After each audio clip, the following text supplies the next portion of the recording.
3D.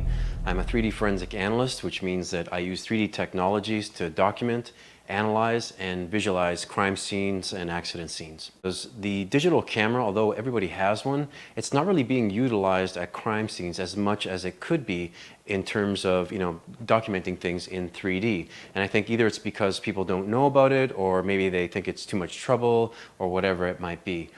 So when people think about photogrammetry today, or they've heard the term photogrammetry or whatever, they often think about this, and that's the drone.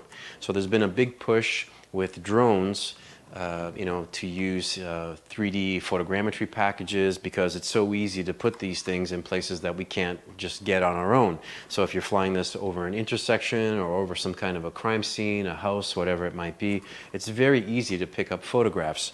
And so photogrammetry has done a lot in terms of drones and aerial photogrammetry. Been a big push because of the drones and how easy they are to control.